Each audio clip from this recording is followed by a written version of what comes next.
Good afternoon, everyone. Welcome to the One Sotheby's virtual room. We're broadcasting from Miami Beach.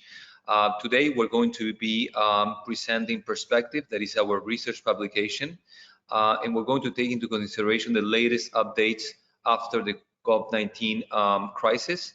And the idea is to give you a total overall perspectives on the local, domestic, and international real estate market.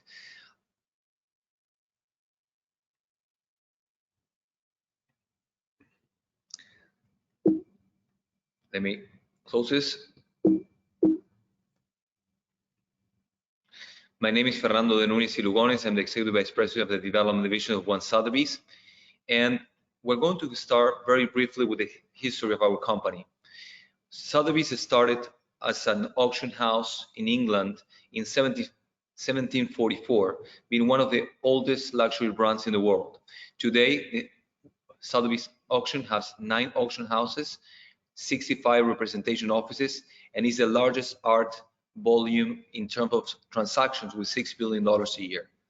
But the real estate side of the company, Sotheby's International Realty, was not founded until 1976. Currently, today, Sotheby's International Realty is the largest real estate company in the world, with $114 billion in sales in 2019. From this volume, over 100,000 billion were realized in the United States market.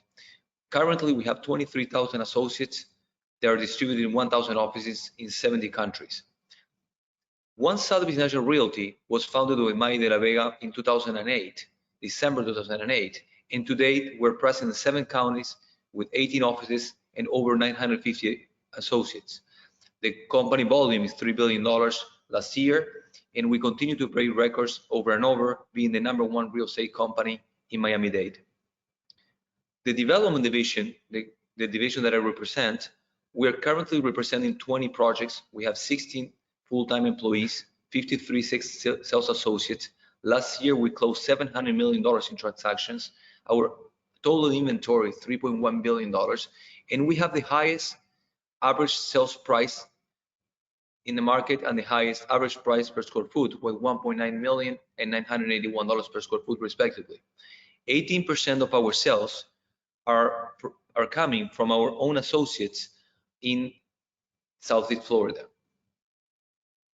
Our portfolio is one of the most diversified portfolios in the industry. We have a huge geographical diversification. We have projects from Coral Gables up to Melbourne, Florida, and they're all pretty much in the coastline because that's where the luxury market is most important. If you can see, we are representing some of the most iconic buildings in the market, like 1000 Museum. We have been very strong at representing boutique luxury condominiums at Royal Palm Residence in Boca Raton and Villa Valencia in Coral Gables. We are representing Giralda Place in Coral Gables, that is another boutique building. We have started to incur in luxury resorts internationally, like Silver Sands in Grenada. Then we have a huge portfolio that have a marina component, like the reserves of the Marina Palms, Adagio in Fort Lauderdale. We have another project in Boca called 327 Royal Palm, 8050 Ocean in Vero Beach. We are representing the remaining inventory of Ventura Park Square and 111 First Del Rey. Most recently, we have acquired a series of projects in the Coral Gables area, especially in an area called Biltmore Square, that are mostly luxury townhomes projects. They are developed by MG developers. These townhomes are very sought after by the empty nesters in the area, and they have extremely good finishes and provide a tremendous value for the money. We are still representing the additions in Miami Beach. We have 1 penthouse remaining, and we have become the most important company representing office condominiums. We're working in collaboration with One Commercial Real Estate, that is a sister company, and so far our portfolio is composed of Aventura Park Square that has been fully sold. Forum Aventura is pretty much 94% sold. We have just sold the penthouse at the beginning of this year. Forum Park will be launched later this year, and we're launching currently Creative HQ, that is in downtown Miami. That is an amazing property that is just 1.5 blocks away from the Pride line, and it has a tremendous amount of amenities since the buyers and tenants will be having access to Nativo Social, that is 70,000 square feet of amenities. Let's talk about the market a little bit. First of all, I would like to express that for the real estate appreciation, there are mainly 6 main factors that drive growth of real estate prices. One, it is the demographic growth. Without demographic growth, there's no appreciation. We need people to move in order to create demand. This demographic growth has 2 main components. The organic growth is people that burn, get married, get divorced, typical things that happen in a day-to-day life, and also immigration that is extremely important for Florida. Number 2 is the tourism growth, especially in a market that is the capital of second residence in the world, because we see the tourism as a leading indicator as how the future demand will come from second homes and people that will be migrating to South Florida. And a third component that is critical is the employment and salary growth. Since we're pretty much representing the most luxurious properties in the marketplace, the growth of employment makes an economy less susceptible to real estate fluctuations and international demand. And the salary growth, it is critical because the affordability of the luxury condominiums is tied in with this salary growth. Then number 4 is the land scarcity value. We're seeing less and less waterfront sites being available for development, and the scarcity value is starting to kick in our economy, in our real estate economy is here in South Florida, and that would drive prices up in the future significantly. Number 5, and this is pretty much for all the United States, and specifically for Florida, we have a very strong political, legal, taxation and exchange rate stability. Investors, they try to fly away from uncertainty, and the United States, the dollar, and the real estate structure is extremely favorable for investments. Number 6 is the access to financing. Financing is the number 1 driver of net worth growth, with the positive leverage that can generate a tremendous equity creation has been how many Americans have become millionaires. 70% of the people that becomes millionaires, their first $1 million is done by real estate investments. Let's go about the employment side of the equation. Florida as a whole has a GDP of $840 billion. This, if it would have been a country, would represent the 17th largest economy in the world. This, just to give you an idea, is 2 times the Argentinian economy. The unemployment that until this recent crisis was 3.6 in the United States, Florida was at 3.4, and Miami was at 3%. Unfortunately, we have 22 million people that have claimed unemployment in the last 45 days, and it has been the biggest jump in the history of the United States.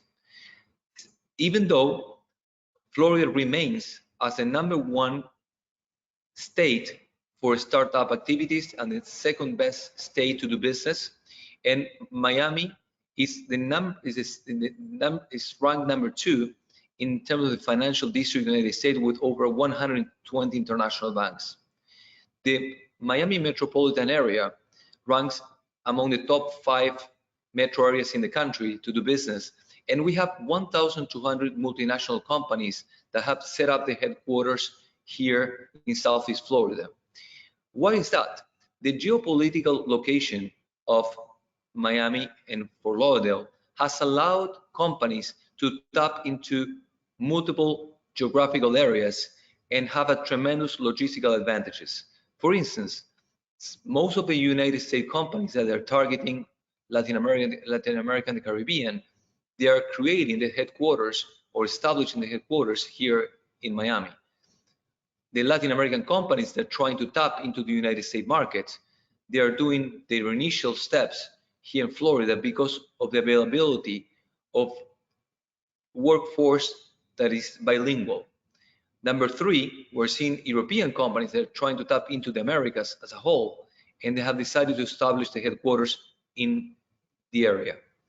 This has created a tremendous business hub that has a lot of positive connotations. But in order to be able to continue to attract companies, the infrastructure that the city requires continues to be updated and improved. We're seeing, for instance, that the Miami airport is the #1 international cargo in the United States, has received $6 billion in improvements, and the Fort Lauderdale airport has $1.5 billion of improvements as well. The Port of Miami has enjoyed a $1.8 billion in improvement, becoming the closest port from the east coast of the United States to Asia. The expansion of the Panama Channel has allowed Miami to position extremely favorably geopolitically, because now it has become like a free trade zone. When the merchandise is arriving from Asia gets to the Miami port and they get redistributed to the United States, Europe, the Caribbean, Latin America, and Africa. It's very important to understand that the railroad system that arrives to the Port of Miami can reach 70% of the US territory in 3 days, becoming a very important logistical aspect. The railroad has also had a tremendous improvements and investments. An additional point to consider is that the alternative energy investments has been growing over the years, and right now Florida is one of the most important solar energy hubs in the world. In order to improve and to cope with the demographic growth, there has been multiple investments in the highways and the road system that surpasses the $4 billion now, and over 500 projects have been executed in the last 5 years. From the telecommunication side, and now this become most important than ever, Miami ranks among the top 5 fastest connected cities in the world due to the Napa of the Americas that is located in downtown Miami. We've seen that this has a direct consequences in what industries are growing. The technology company requires internet speed more than any other industry, and the same thing happened with finances, aviation, hospitality, trade and logistics, health and science, and creative and design. And why is that? The industries that are growing the most, they are industries that are having higher salaries, and that's extremely important to improve the affordability ratio. There has been this unbalance between the growth of the real estate prices and the growth of the salaries have not been growing pari passu. We have seen the real estate price have gone up higher than the salaries. So the fact that these industries are growing is a tremendous positive news for us as the main fundamentals in Southeast Florida. As I mentioned before, Miami has become the second financial district in the country. There's a tremendous amount of presence of mainly all important national banks and international banks. The expansion of the international banks that had been originally thinking about the asset management and private banking component, some of these banks have been acquiring local banks that have expanded their commercial abilities in order to provide loans for foreign nationals in different banks. For instance, we have a partnership with the BCI from Chile, and they are providing all the underwriting process of the Chilean buyers in Chile, and they're lending the money to buy properties in the United States. Something similar is happening with Banco do Brasil and other banks in the region. We discussed that demographic growth is one of the main components of potential real estate appreciation in the future. And in that terms, Florida is the fastest growing state in the country, with 902 people migrating per day. We're expecting the population to grow to 26 million by 2040. And if we see how this immigration is distributed, 55% of the immigrants are arriving to Southeast Florida. That is where our main economic and business base is located, and the rest is 45% goes to the rest of the state. The immigration chart that you can see has 2 main colors. The lighter blue represent domestic immigration, and the dark blue represent international immigration. If you see the column furthest on the left, Florida is the state that is attracting more immigrants in the United States, and it's pretty much 55% international and 45% domestic. We are expecting these trends to shift, and we're seeing the domestic immigration will increase at the fastest rate than international immigration for several things that we'll be discussing later. Texas ranks third, and Arizona ranks third. Second, Texas, and third, Arizona, sorry. In terms of the states that are losing more population, New York, California, and Illinois are the biggest losers in terms of this change in the demographics in the United States. And this is very interesting because there's two main components. One, it is taxation, and the second one, it is the 65 million baby boomers that they were born after the Second World War. They're now determining where they're going to be retiring. And if you understand the income taxes structure in different locations, and the chart that we're presenting right now,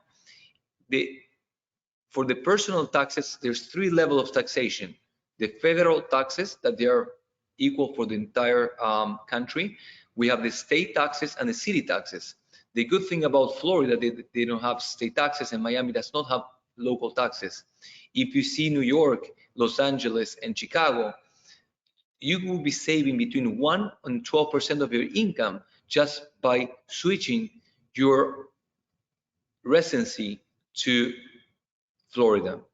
In the corporate income tax, the state also ranks very favorably if we compare it with other locations, with the exception of Houston, that has a tremendous attractiveness in terms of taxation. And on the sales tax, we also rank very favorably. That is very important because of the fact that we have, between Miami and Orlando, some of the most important shopping centers structures in the country.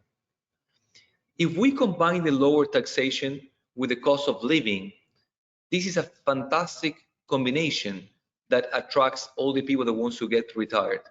If you see the chart, Broward, that is mostly Fort Lauderdale for us, Palm Beach and Miami, they're ranking between 110 and 115 over the national average that is 100.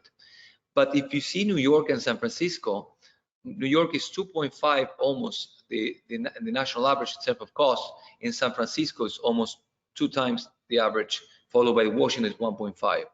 So that means that the disposable income after taxes, if we compute the cost of living, not only you're saving money in taxes, you have a lower cost of living, but you enjoy a much better lifestyle. And that is what we're discussing right now. The main drivers for tourism are extremely strong and will continue to be strong, especially after this crisis. We enjoy an amazing weather. The art and culture is improving significantly. We have beautiful beaches. We are being exposed to a much broader global cuisine, and we have one of the best shopping and entertainment cities in the country.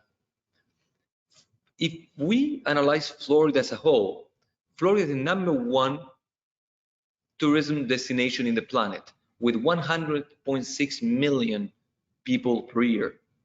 The people arrive mainly through the airports, also by ship, and now we're going to have an expansion of the trains.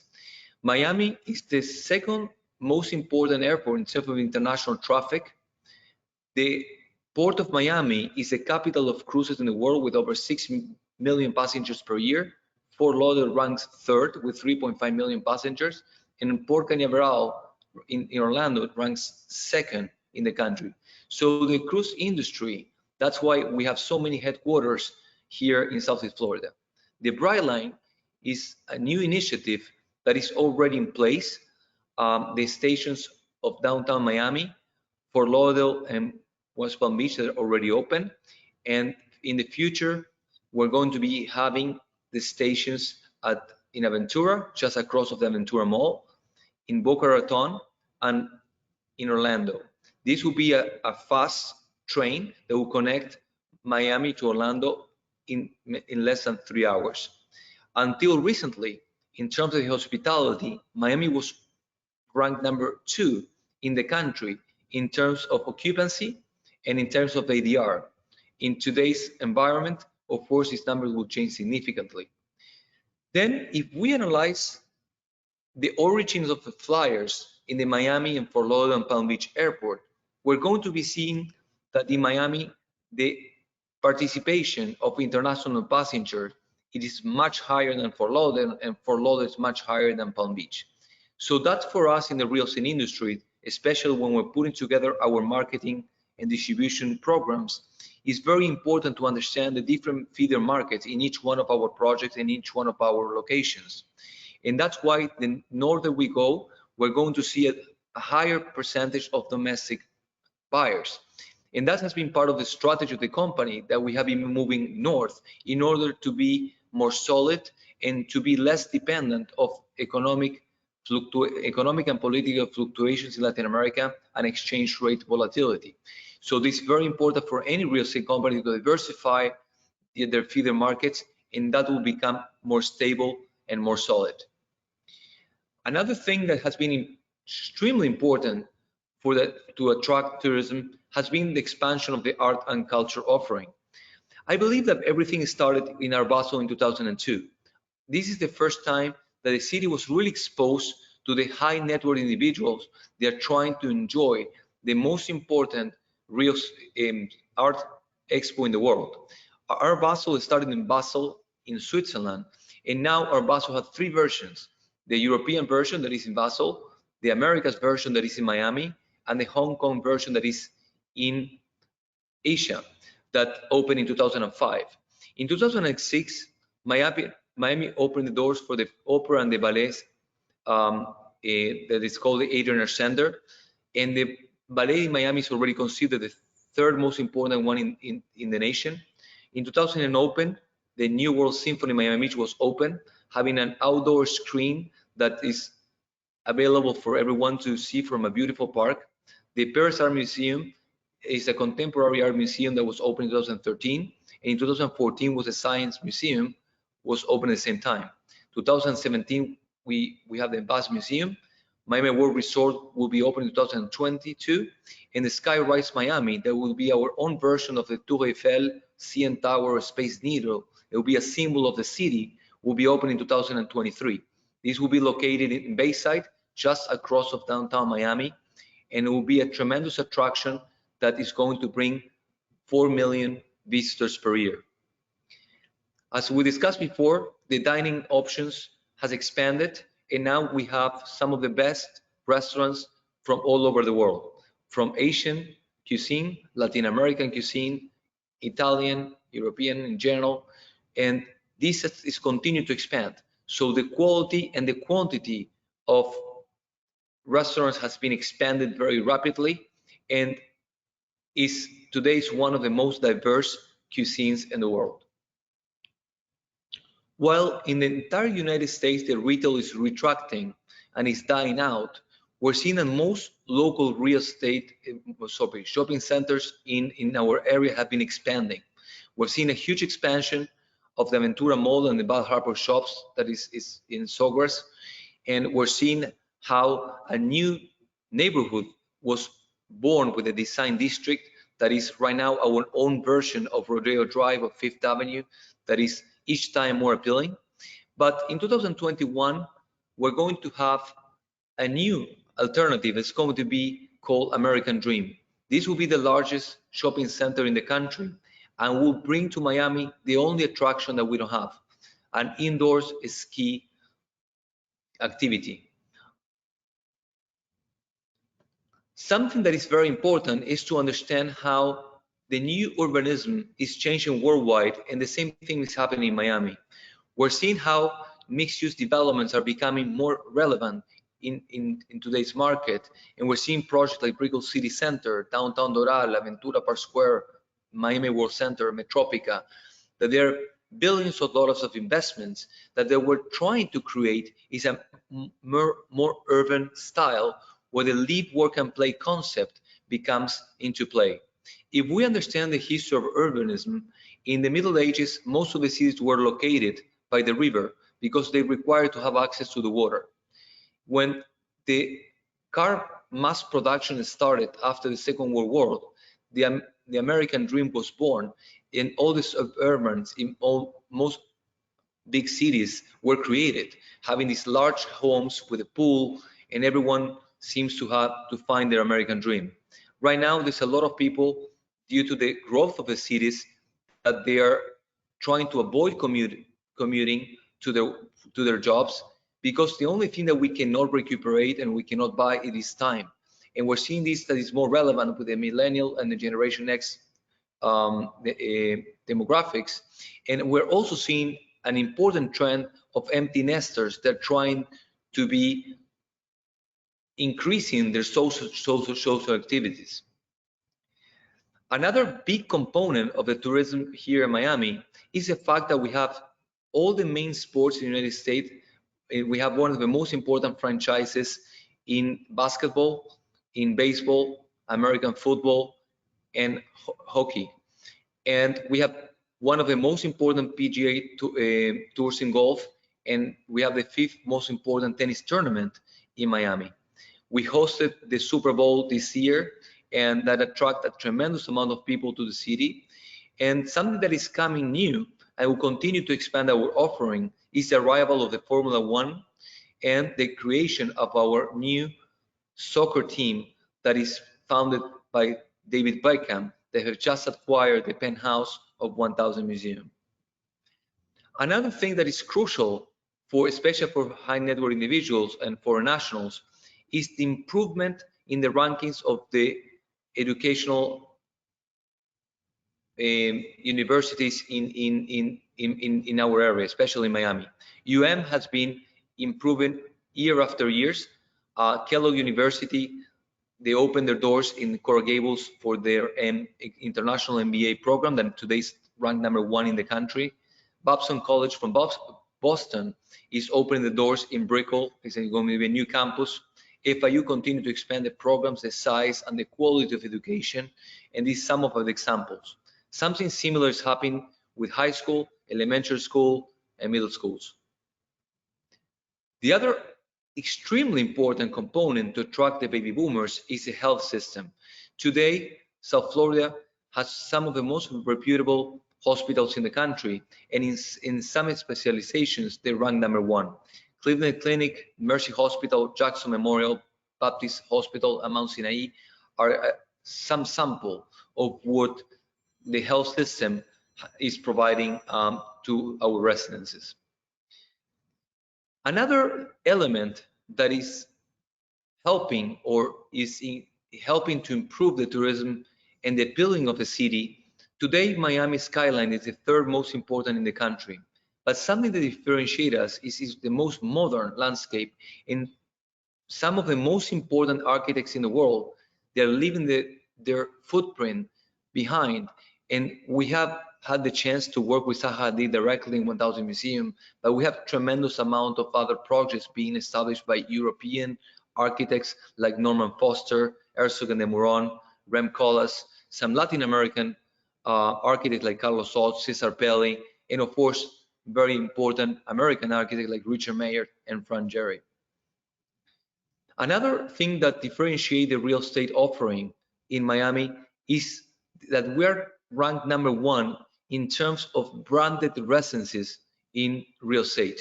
Everything started with the hospitality brands, with the Ritz-Carlton Residence, the Four Seasons, the St. Regis, Auberge, W, Conrad, pretty soon the world of Astoria. And then we move into fashion. And we have now Armani, Fendi projects, and most lately, car makers are also leaving the footprint behind, like the Porsche Tower of Aston Martin. This is very interesting because why Miami is ranked #1 with branded residents in the world? And the main reason is that the feeder markets that we attract, especially some special countries in Latin America, there is the aspirational component that is very well sought after. And for developers, it's also very interesting because since we are catering to international global demand, the price elasticity curve in Miami is very inelastic. That means that if we bring a project to the market, they have some level of uniqueness, someone will pay for it. And that is what allowed branded residents to trade between 5 to 35% of the average price for a similar property. Let's talk now about the United States fundamentals and how the COVID-19 has affected us and how it will continue to affect and how things will change in the future in our industry. Number one, we have been enjoying 5 years of constant GDP growth.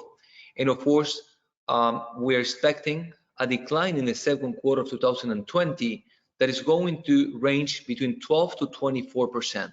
This will be the biggest single drop in a quarter in the history of the United States. And this is pretty much because the music stopped abruptly. Everything was shut down. And in the United States, 70% of the GDP is pretty much composed of consumption. And people are not able to consume because they're not able to go out. And 22 million people lost their jobs. And of course, they're not in the spirit of consuming. We expect this to be a short-lived recession, and we expect a recovery towards the end of the third quarter and fourth quarter. And this will be possible due to the fact of a tremendous stimulus fiscal package that the government has put in place that I'm sure will continue to expand. It has been over $2.3 trillion so far, and we expect that to grow. And the easing of the monetary policy that's bringing the interest rate down, that the good thing about this is because of the credit multiplier will be somehow lower than in the past because of the ability to lend money will be decreased. It's not going to generate inflation moving forward. But if it does, the real estate investment is the best hedge against inflation. And if we understand that today's interest rate environment that we're going to be talking right here, right now we're the lowest that we have ever been in the 30-year mortgage rate. We're at 3.27 to 35, ranging right now. That's pretty much almost that the cost of the money is for free, because pretty much pari passu with inflation, if we take it considerably. So we're borrowing money for free. And if we start paying the mortgage, we're building a tremendous equity over time. And some people that are going to be refinancing their assets right now, they will see their affordability ratio going higher and higher, and that will represent an increase in savings as we're going to be in the next in the future. In terms of the stock market, it pretty much goes hand in hand with the GDP expansion. We have seen a tremendous, the gray areas called the wealth effect, and we have seen that pretty much we have 5 years of continuous growth, and that has generates something that's called an economy wealth effect. Now, what has happened like pretty much 6 weeks ago, it was the biggest destruction of wealth in the history of the history of the planet. Now the market is rebounding a little bit. Today it's almost at 24,000, the Dow Jones. We're seeing that the Nasdaq, because of the IT and the technology stocks have been the one trading at its best. It's only minus 4% of the beginning of the year. And we're seeing some winners and losers. So it has been a little bit of a mixed bag. The most affected industries has been hospitality, retail, energy, financing, and we're seeing the technology stocks like even Citrix or Amazon, they're at its records. And even if we had 22 million employments were lost, Amazon hired 110,000 people in the last 30 days, and they're going to hire 75,000 people more in the next 30 days. That means that what we're seeing is a tremendous change of paradigm. So the COVID-19 will bring a lot of challenges, and a lot of industries will not survive, some others will emerge, and most of us will need to reinvent the way we do business. For instance, in our industry, we have shifted all our distribution capabilities by providing virtual presentation on our projects. What we're doing right now, that is educational series to try to, in a way, promote educational platforms to our viewers. We are going to have another promotion or educational series about how to sell condo office, another one how to sell pre-construction, and this will go on and go on and go on. And we're also improving the IT platform and the power ups of this education series for our own agents. So we're seeing a change in the paradigm. The other thing that is happening is that right now we can conduct the entire process of the real estate closings online. Now we're having DocuSign, we're having the e-notarization platforms like Babaso or Notary Camp, so the people will not be able to move and do the entire closing process. We're conducting walkthroughs via video with some of the international buyers. So things are changing, and this will continue to happen. And I feel that after this, nothing will be the same, and we will having a huge learning curve that in a way the adoption rate of technology has improved so much, not only in our industry, but in other ones, and we're going to see a tremendous shift in the paradigm. This is pretty much what has been happening with the COVID-19. We have about 2.2 million cases confirmed worldwide. That is heavily understated because of the lack of tests. We have 150,000 people that is dying, and we're seeing that most of the curves are starting to flatten. The government is already talking about a 3-stage reopening of the economy that's going to be on a state basis, depending on how each one is performing. And there will be a gradual open of the economy. And this has been pretty much, has 3 main components. Number one, the shutdown of the economy and the social distancing.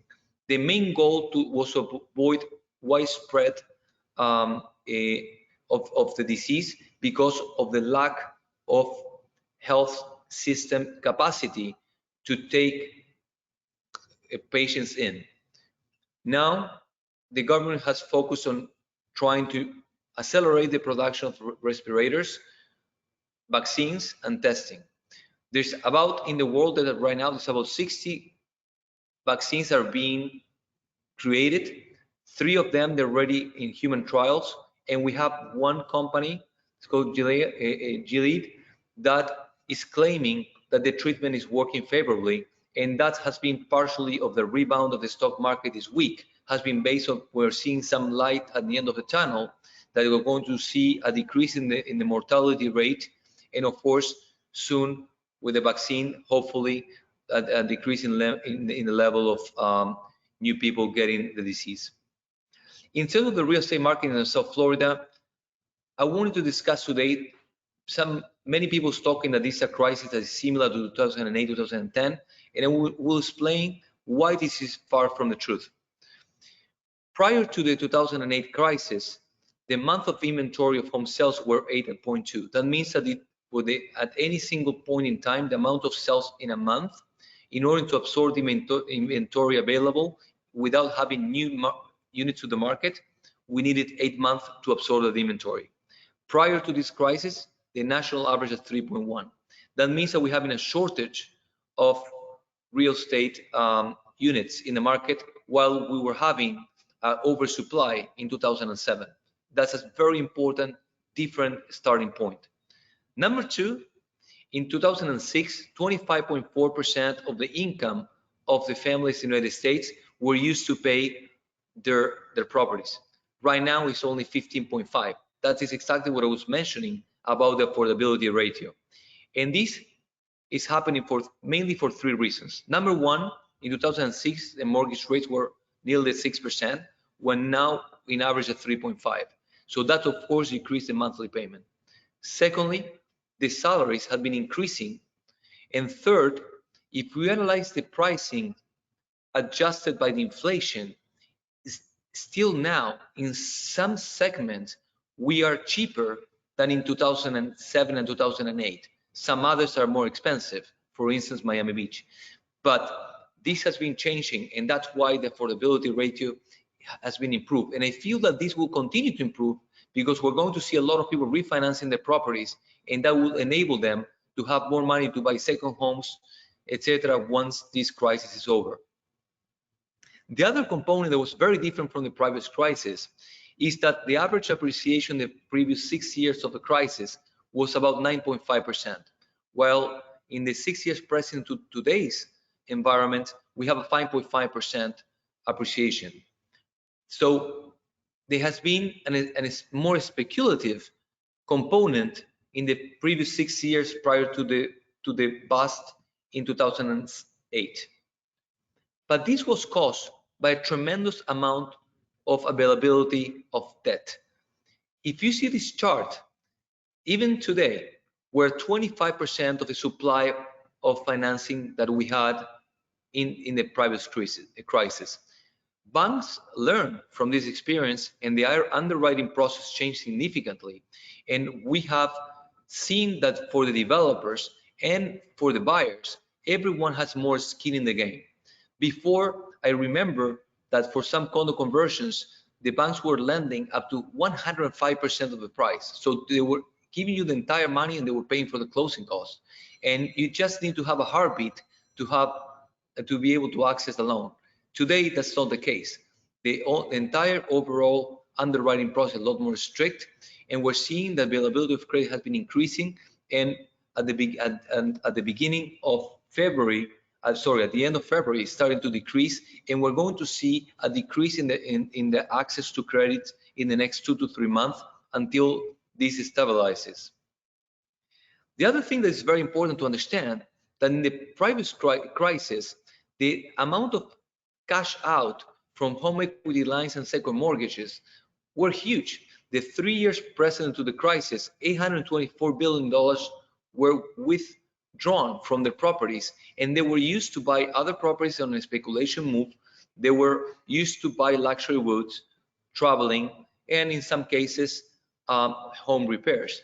In the last 3 years now, the total volume is 2.32, which is pretty much 25% of what happened. And if we adjust this by inflation, this number is even lower.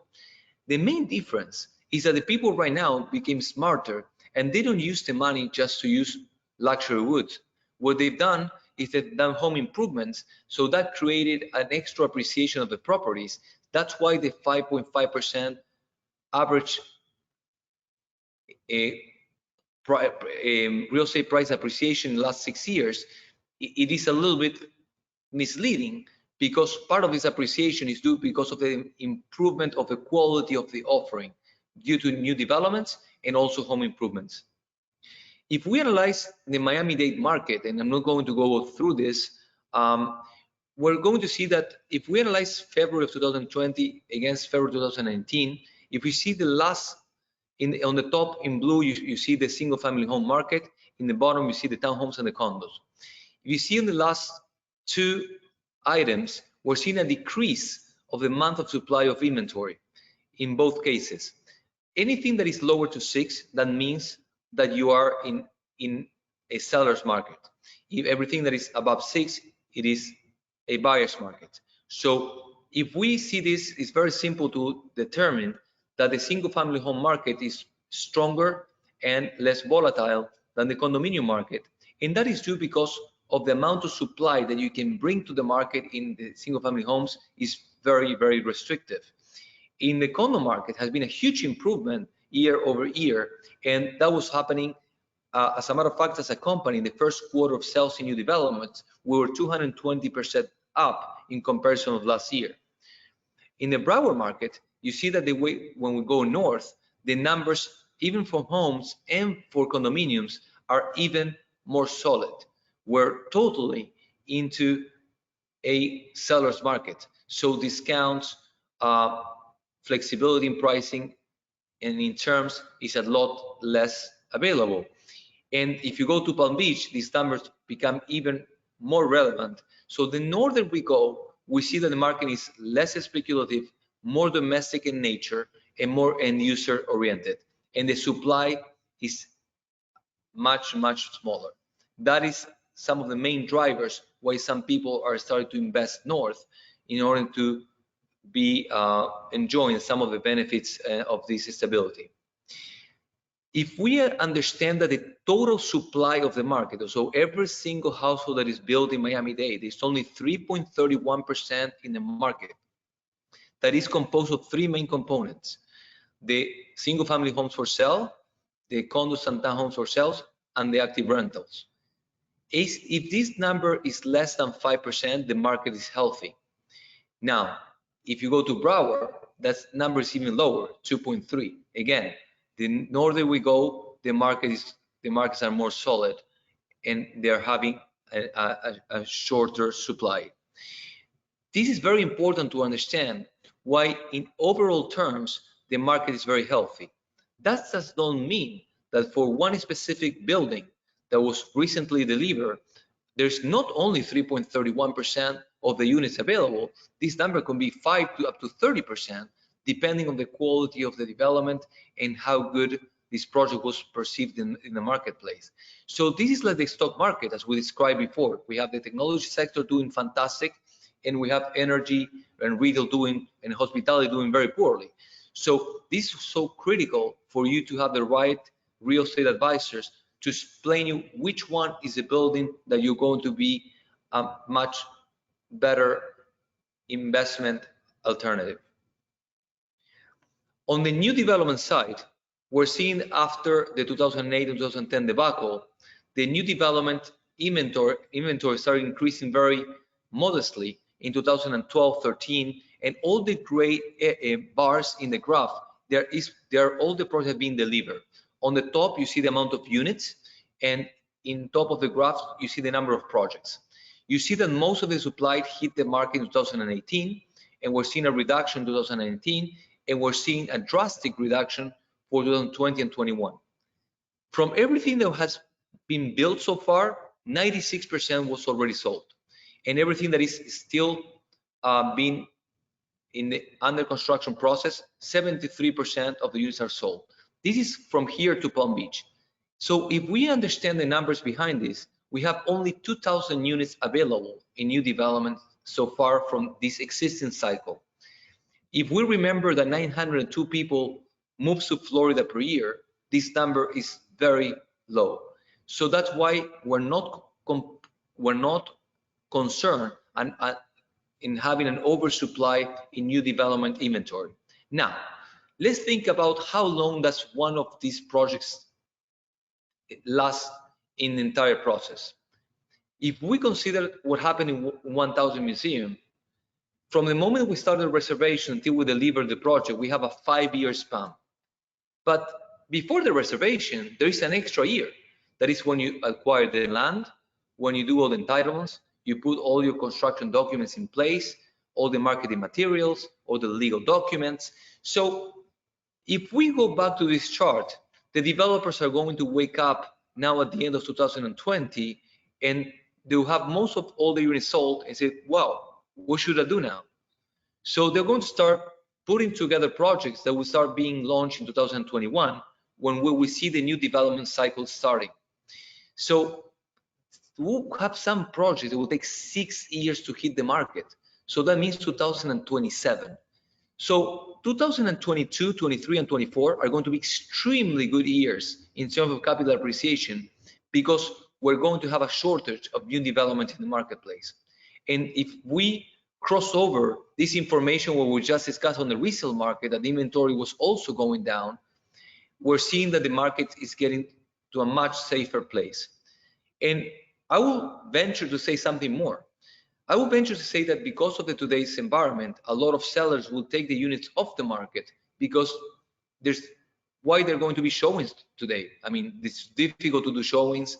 So we're going to be an artificial decrease of the inventory in the marketplace. So when the market rebounds in the third quarter and the people start trying to take advantage of the low interest rate environment, we're going to see this going to start eating up a smaller inventory that would justify a more stabilization of the pricing. That does not mean that in today's environment there is a potential opportunities to buy properties for some of these developments and some potential sellers that they want to sell right now for whatever reason there is. So I feel that for all the reasons we're mentioning, today's a tremendous opportunity to try to get an opportunity and buy an amazing property in our market. But unfortunately, Miami and South Florida is not isolated from the world. So if we understand how our feeder markets are and where the buyers are coming from, we're seeing on the resale market, Canada is #1 with 20%, Brazil 12%, Colombia 7%, China and Argentina with 4%, and 2% we have France, Chile, Russia, Germany, India, Ecuador, Peru, Dominican Republic, and 25% the rest of the world. 53% of all sales are from foreign nationals, and 65% of these sales are being paid in cash. This is from Miami to the West Palm Beach market. But if we analyze these numbers for the new developments, these numbers and these feeder markets change significantly. For instance, in this chart, you don't see Mexico, but in the luxury condominium market, Mexico is one of our most important feeder markets with Brazil.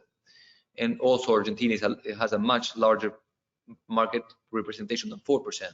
Chile is increasing and Peru is increasing as well. So these are very different pie chart if we just analyze new developments, but unfortunately there's not public information about the entire new development industry. But we're predicting that in the near future, the international buyers will be less relevant due to the fact that since the oil prices tank and they move even lower than $30 a barrel, we're seeing that all the exporter markets, especially Mexico, Colombia, Brazil, that they have an important oil export component. But most of the countries in Latin America, they export commodities, and the commodities usually they trend against the oil prices. If we understand that the contraction of the global economy that this year is predicted to be 6%, the world demand for commodities will decrease. So this means that there's a potential devaluation that will continue to take place in some of our key feeder markets. And if we see in the last 2 weeks, there have been a mini recovery. And I will follow this very carefully, especially with people that have projects under construction or reservations. What's the right time to convert these currencies and to bring the money into the United States? Because what I believe is going to happen is going to be a small correction now, but the devaluation trend will continue. The other important thing is when we try to understand where the wealth is in the world and how we're going to be chasing for buyers, how different it is, the perception and the reality. The high net worth individuals that in this chart is the people that has over $5 million in net worth, 39.2% they are based in North America, 27.1% in Asia, and 25.4% in Europe. There's only 2.8% in Latin America, with a huge concentration of wealth.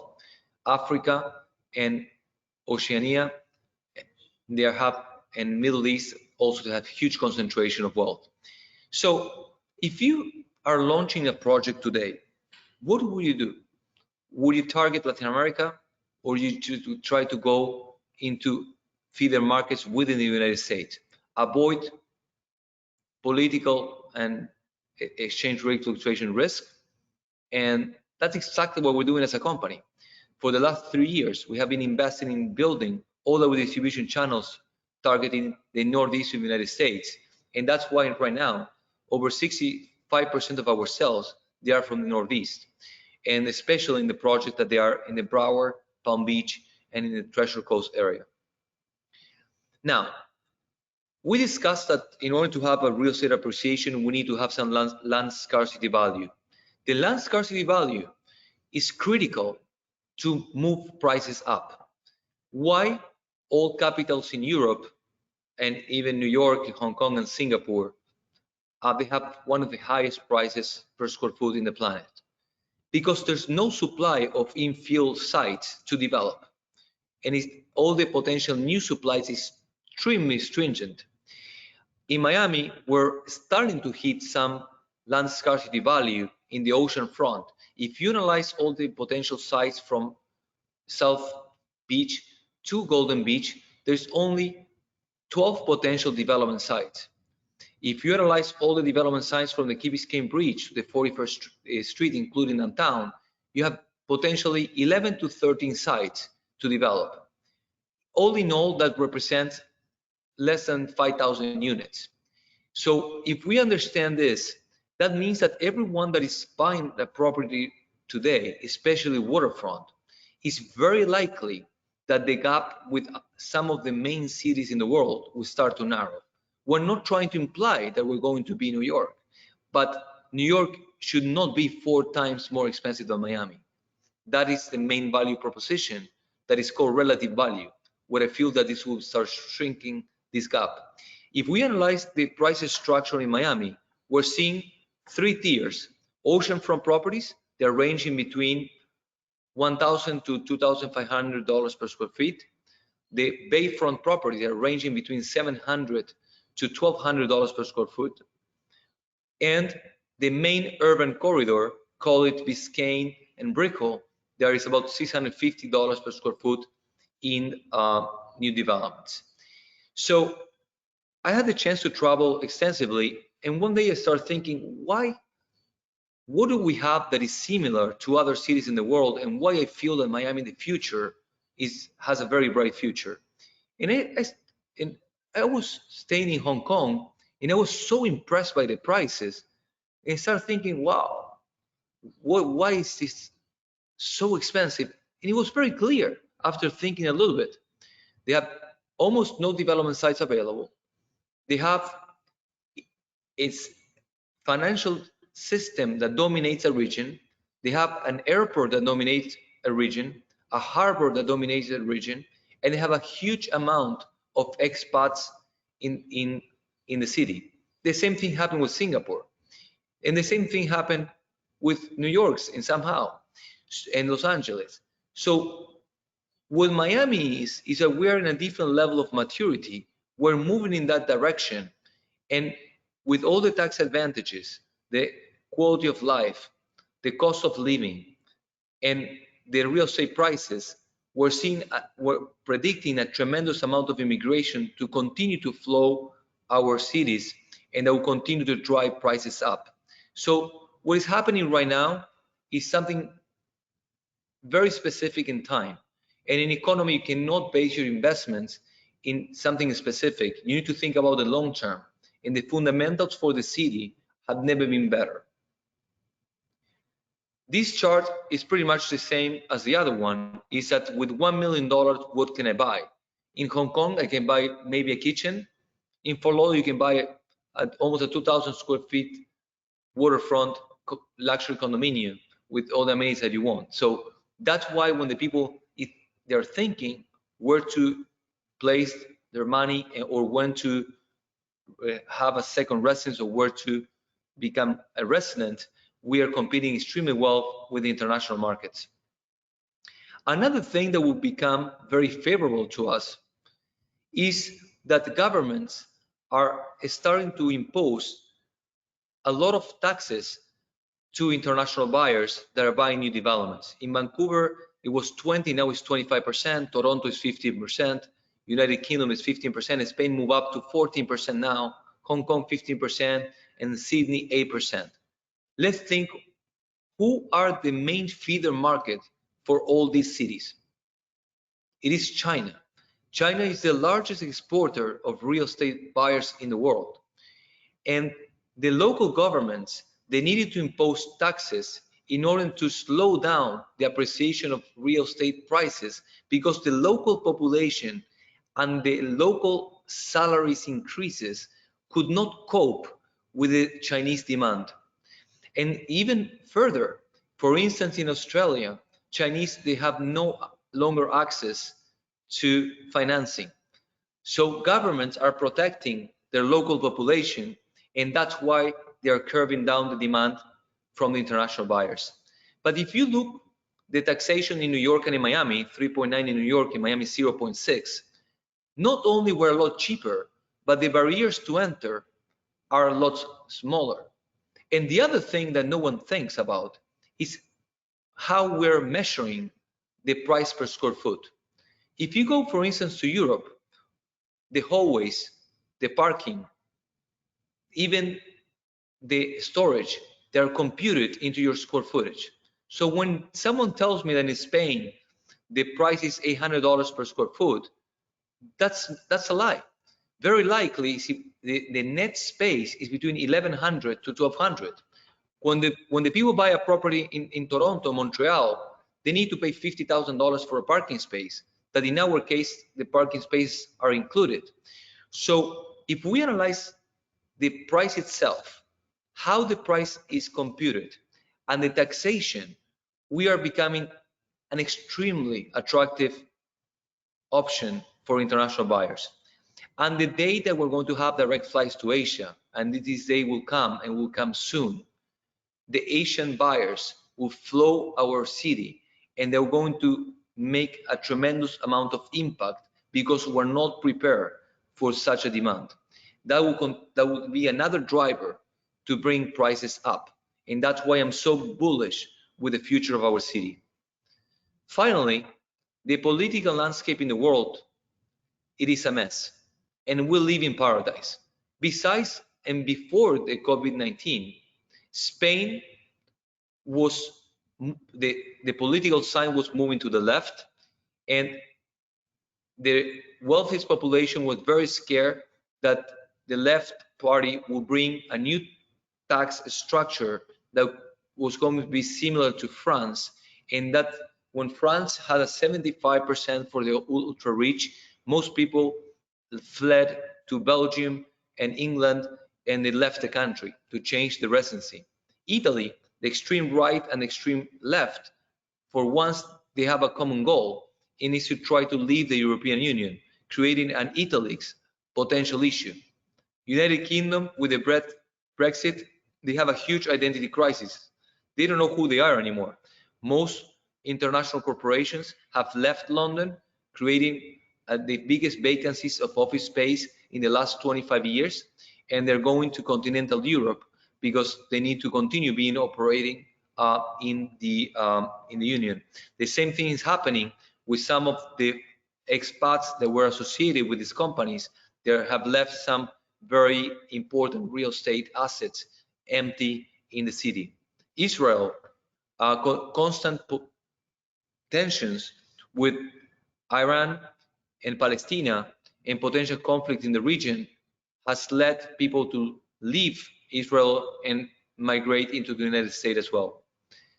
Mexico, Argentina, and Venezuela that have moved to the left in terms of the political spectrum, and there has been the biggest outflow of capital in the last month. In Mexico has been already a year and 3-4 months, and Argentina has been more recently, but the capital outflow has been tremendous. As a matter of fact, Argentina is at the verge, or we are already at default in their sovereign debt, and there's now a 3 type of exchange rates, becoming very difficult for the Argentinians to take the money out of the country.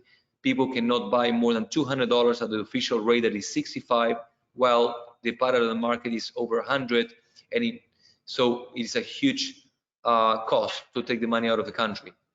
Venezuela, the affordability of the people that have been left in Venezuela has been eroding and eroding because of the constant devaluation and a decrease in the output of the economy, and the mismanagement of the entire economy and the system overall.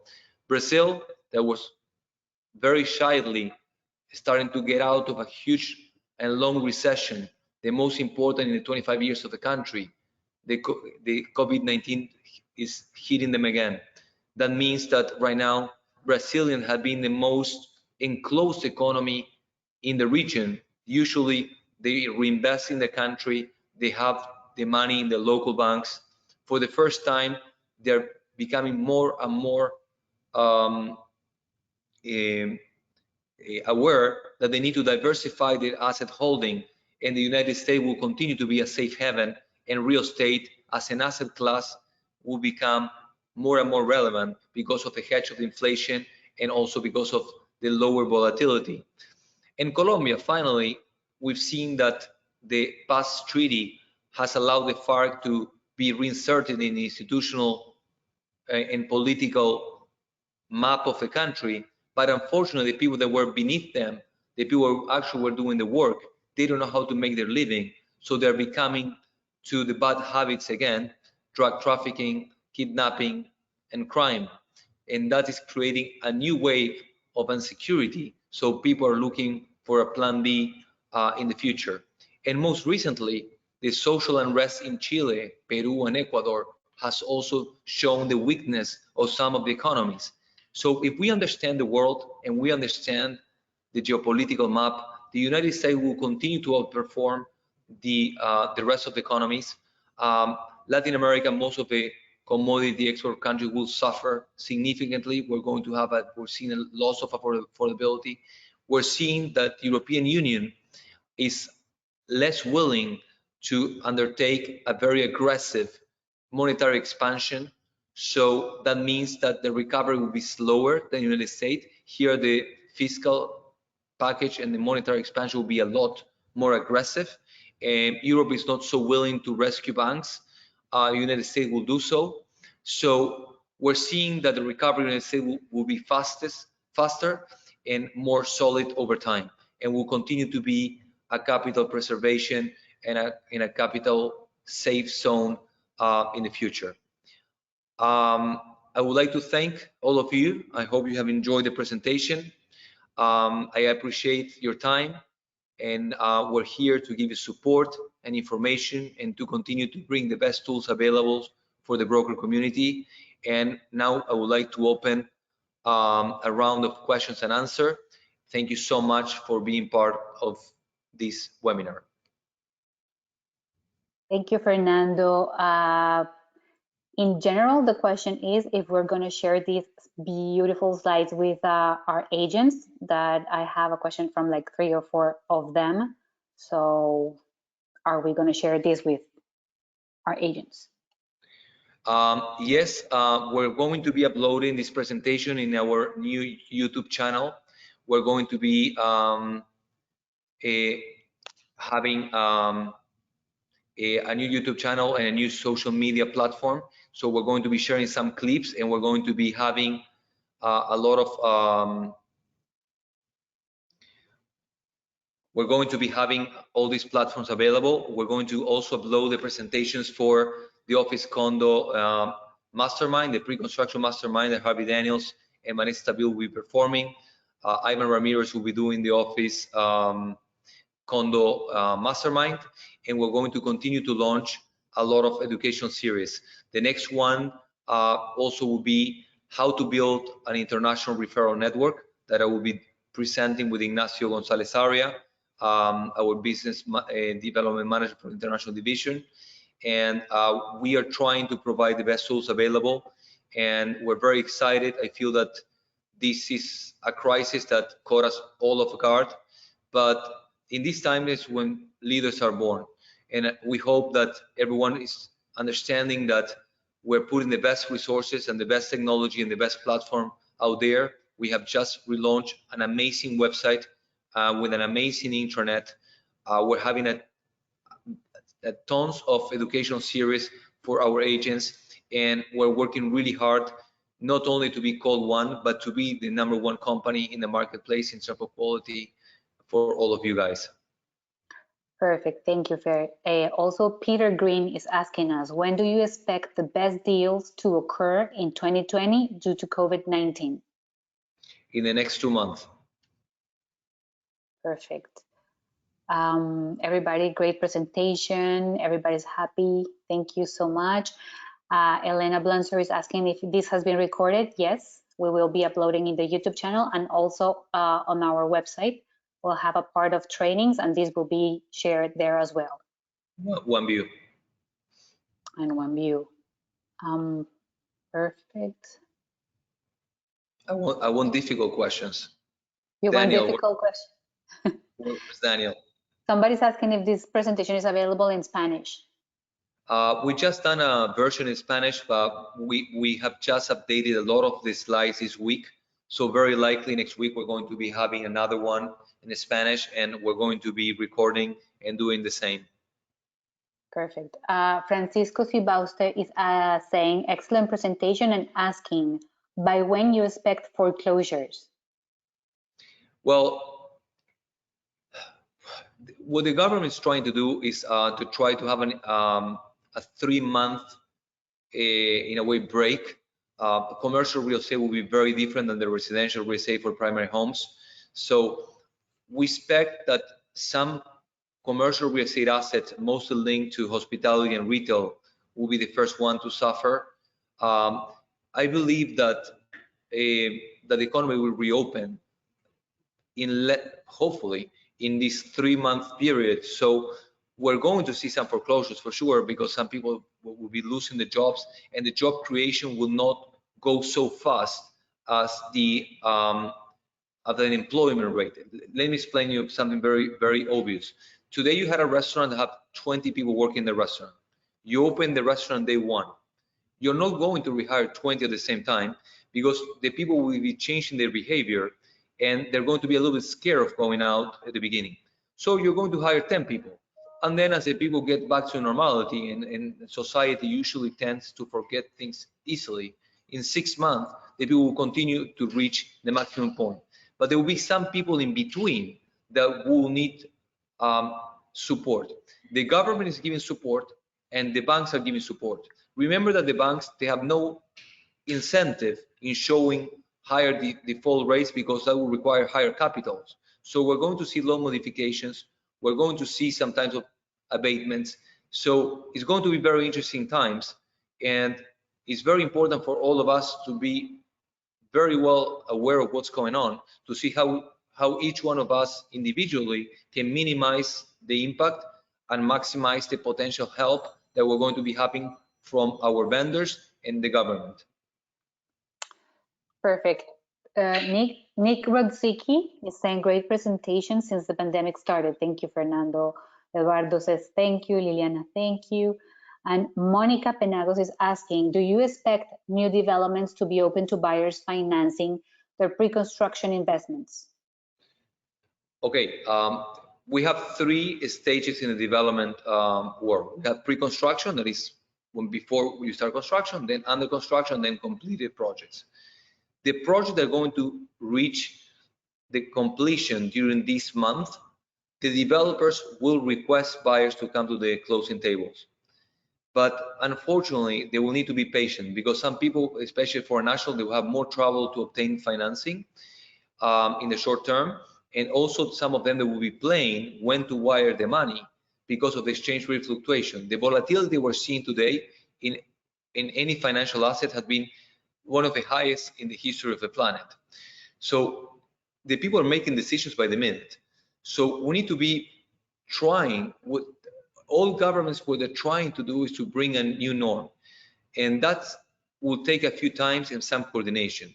What I'm very excited about this is that for the first time, some of these governments are going to learn how to work together. And we're going to be able to tackle some long-term issues in the future, like climate change, environmental protection things. These will change as the way we behave. We're going to be traveling less. We're going to have less commute in the cars. There will be more people working from home in the future. We're going to see that the structure of the office will change. So it's very interesting what's going to happen in the future. So, but again, financing will be more restricted. That's for sure. In the next 2 months, the banks, in a way, just imagine the active rate has been decreased and the activity have been decreased. So it's a double dip for the financial institution in terms of profit. And but I'm sure that the central bank, well, the Fed will throw money like crazy to the system to try to keep it alive. Perfect. The next question was similar. I think you already answered. It was by Isaura. Do you believe that banks will work with owners to avoid foreclosure?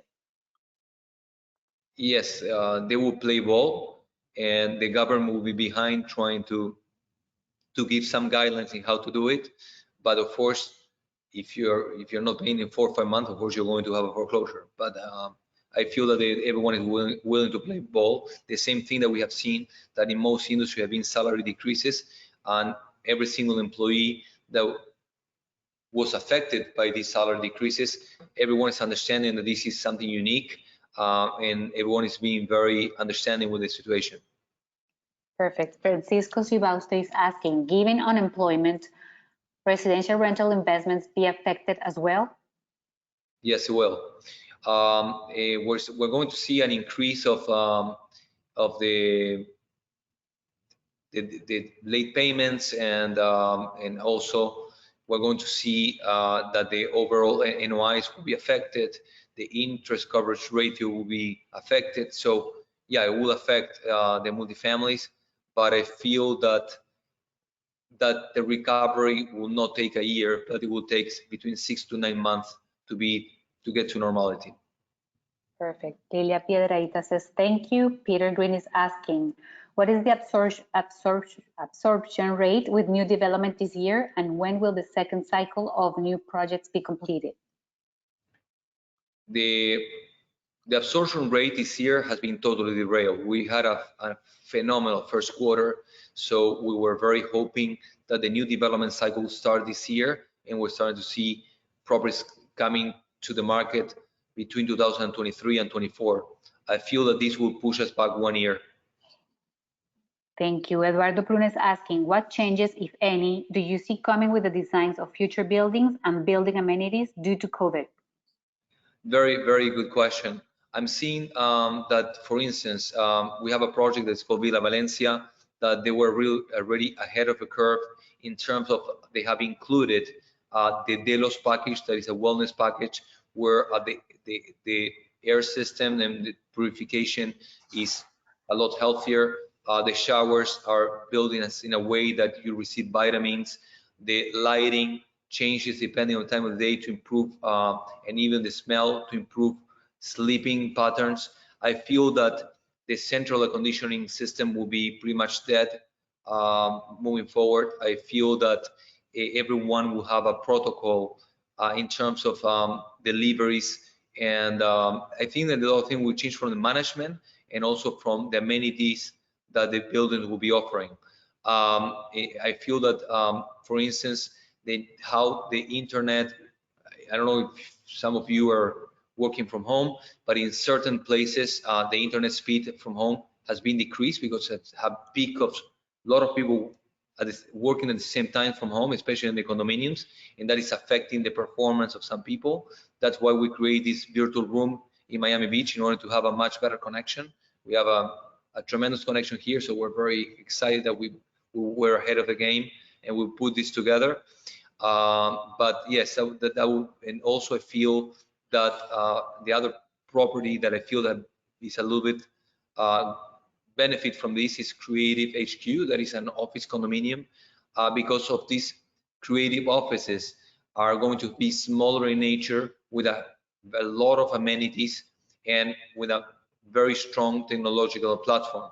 So they will be able to have a very good front office, and the back office could be working from home, but all the entertainment in the front office to be able to happen in a single location and very close from public transportation that today, of course, no one will use it, but also have very good access from the highways. I feel that the locations and access is also going to be an important factor moving forward. Perfect. Elena Blunser is asking, the land availability of 13 spaces you mentioned, are those vacant now? Most of them are, and a couple of them are potential redevelopments, and most of the land availability is still in Sanials. Perfect. Elizabeth Ford is asking, when will the international network development session will be? I believe that we're going to be able to do that between 7 to 10 days. Perfect. Elena Blunser again, she's asking, should buyers be looking to gather old great locations which have structures on them? If you have the money, why not? Now, today's a great opportunity to do some land banking, that's for sure. Isaura is asking, what will be your message to agents in One Sotheby's to cooperate to drive the market, to cooperate not to drive the market down? What will be your message to us? Look, if you have people that they don't need to sell right now, and you feel that the availability of the showing is nearly impossible because in certain condominiums you cannot even get in, I will put down the listings because that will bring the overall inventory down and that will be more confidence to the market. Number two, I feel that it's very important to make everyone understand that real estate is a long-term investment. It's not a 30-year bond, but it's a 3 to 5 year horizon at least. And what happening right now is extremely disruptive, but the fundamentals of our economy, that's exactly what I was trying to portray to you, and hopefully we'll be able to share this with your clients. It's super strong. Honestly, Miami is one of the cities who have one of the fastest growth in terms of salary, in terms of a retail offering. It's all the once the tourism gets established, we're going to have a tremendous pent-up demand. We've seen that this year we had one of the most amazing sales. We sold the penthouse to David Beckham in 1000 Museum. We sold the Forum Aventura penthouse. We sold the Adagio penthouse. We sold the Giralda Place penthouse. We sold the Marina Palms penthouse. So honestly, we're seeing the very wealthy side of the world are seeing Miami as a main contender and where to relocate or to have a second home.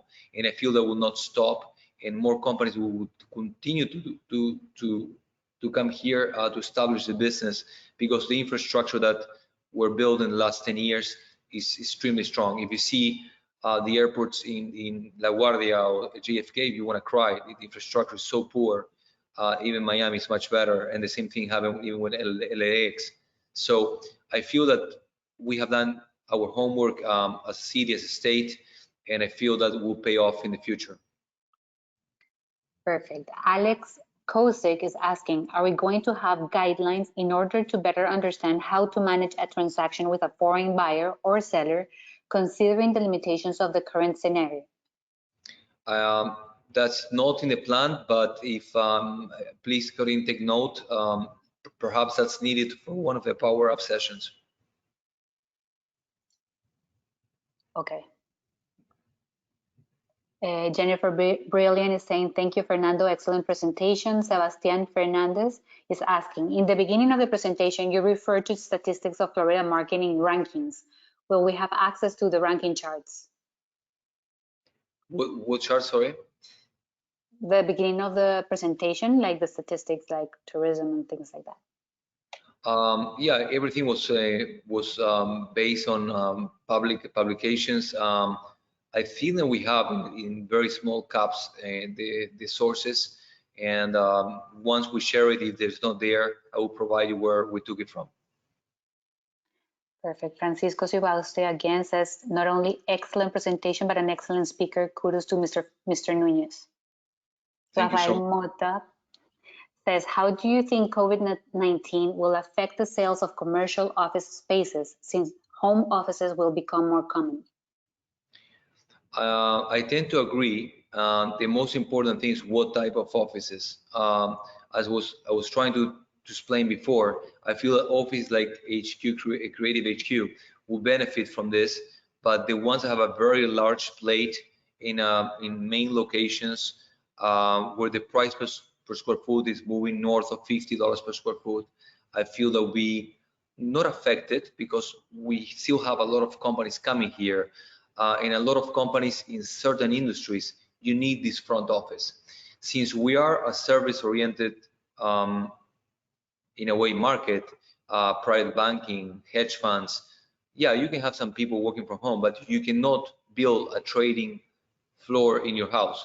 You don't have the technological capabilities. Working from home for some people that they don't have kids and they have good infrastructure at home might work. For others, this has been a disaster.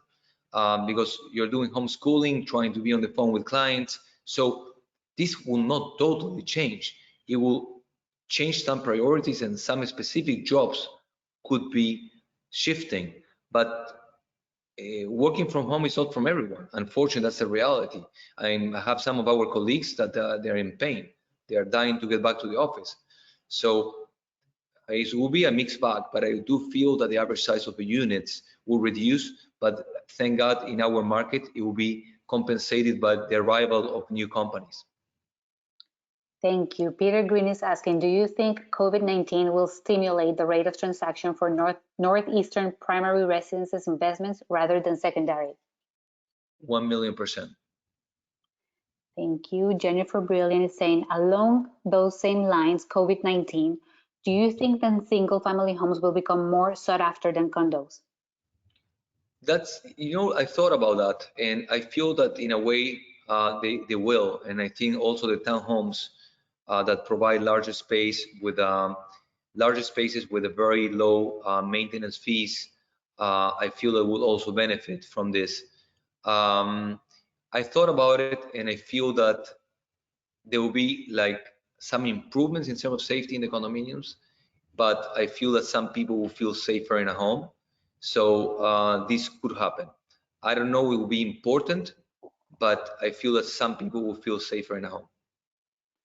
Thank you. Which market will be most affected in Miami due to the financial downturn?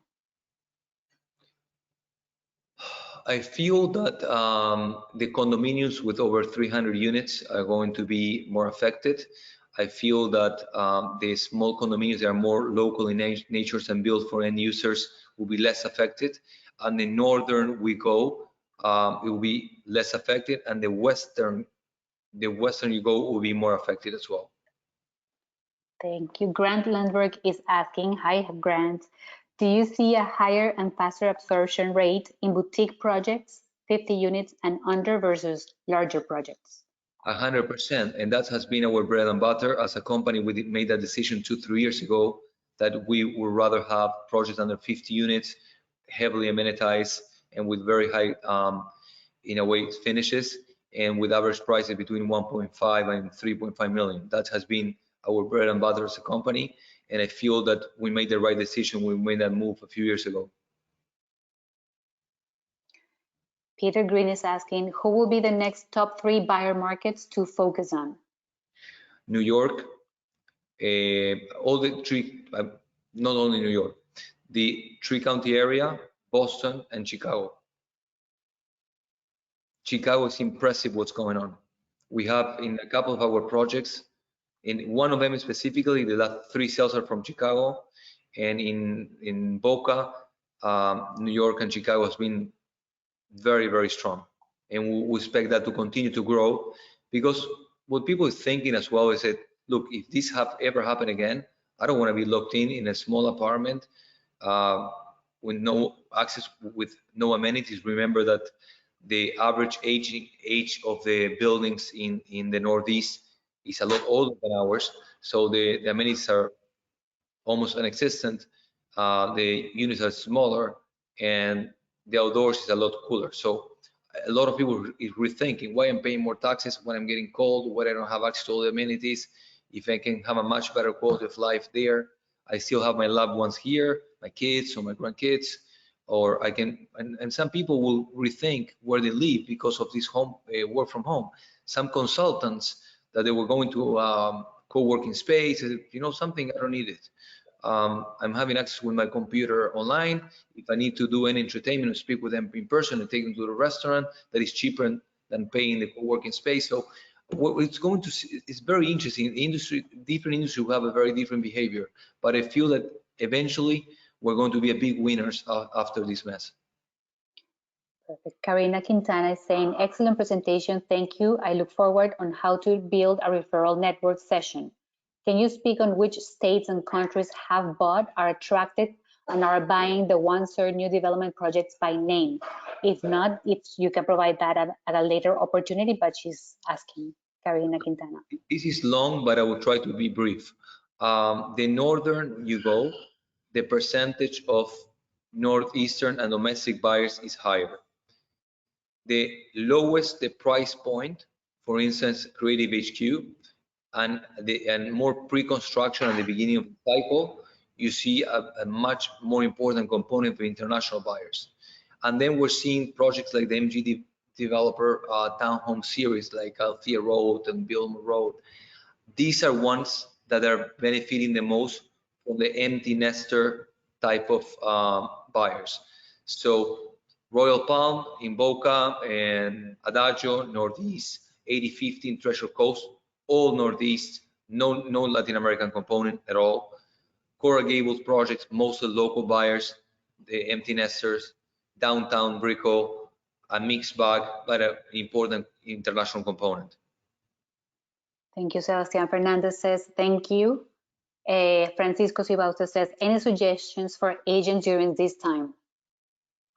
Well, we have been providing you guys with the most amazing tools and the most amazing Power Up series for you to grow as professionals.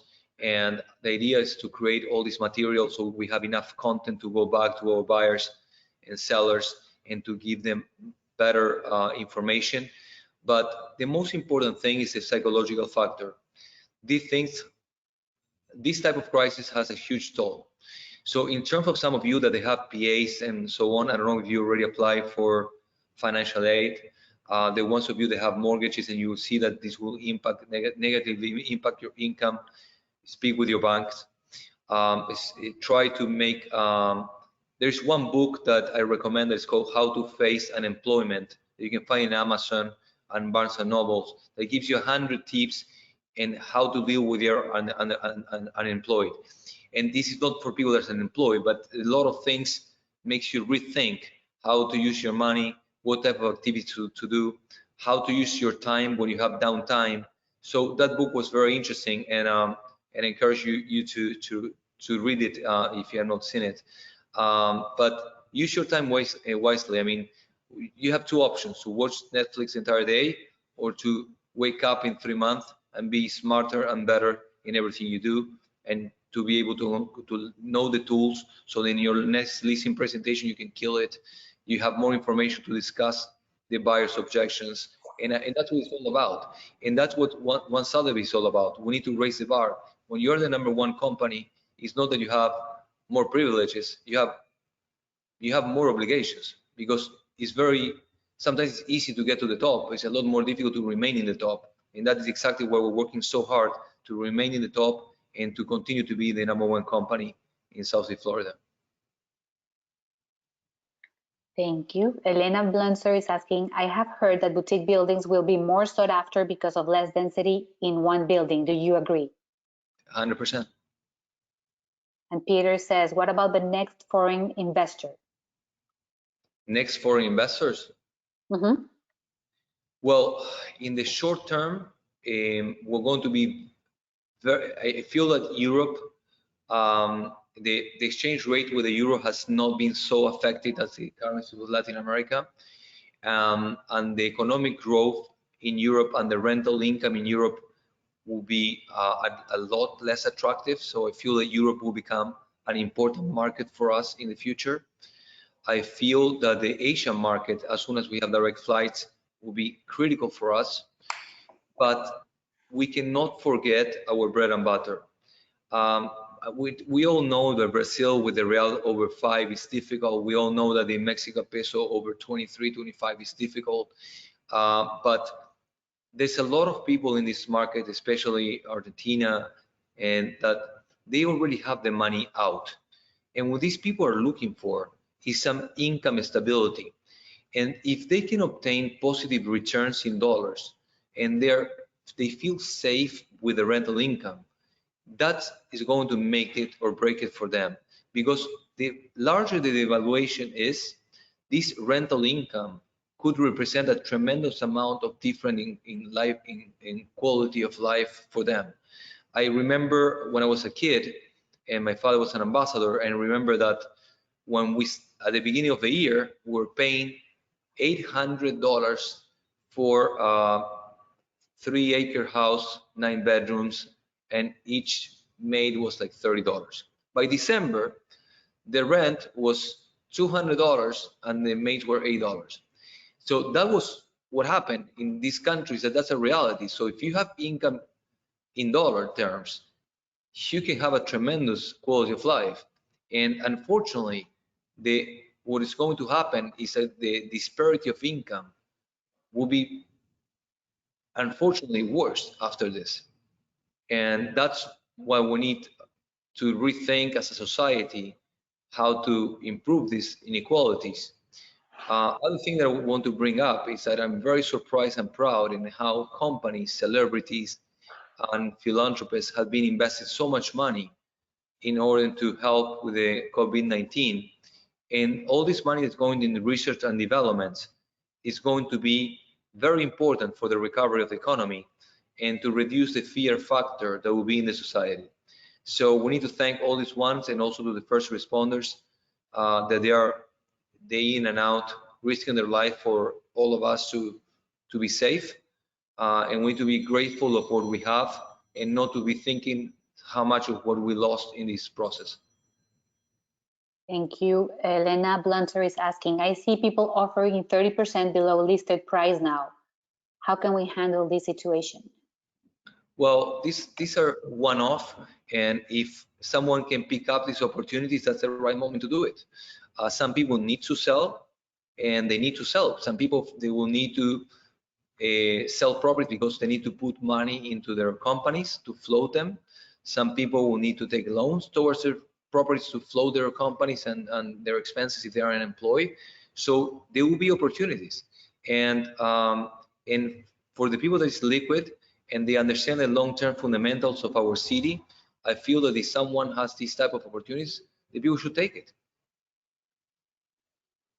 Thank you. Isaura is asking if you can repeat the title of the book that you recommended. How to Face Unemployment. Thank you. Sandra Gold is suggesting to be able to see the questions because it's not always clear. So maybe next time we'll type it in the chat so you can read it as well. Okay. Fernando says, Peter says, hi, Fernando, I realize that Brazilians that invested before 2014 can sell at a significant loss in Miami. However, they have a significant gain in reais at the current market. 100%. And that's especially remember that the people that bought at the beginning of this development cycle in 2011, the real, I feel that reached 1.6. They're making a killing in reais terms. So some people are making money, and that's why sometimes it's dangerous, because when some people can sell it at the price that they bought or under, and they can, in their mind, they're still making money. So that's why Miami is a little bit more complex market than other markets in South Florida. Fernando, thank you so much. I think that's it for today. I want to congratulate you and thank everyone that attended. We had a great engagement. So, on behalf of Juan Sotheby's, Mai de la Vega, and Daniel de la Vega, and the entire development division and the rest of our staff, we want to thank you for participating and be on the lookout with everything we're doing. We're trying to provide you the best tools available for you. Thank you everyone again, and I hope you have a wonderful weekend. Thank you.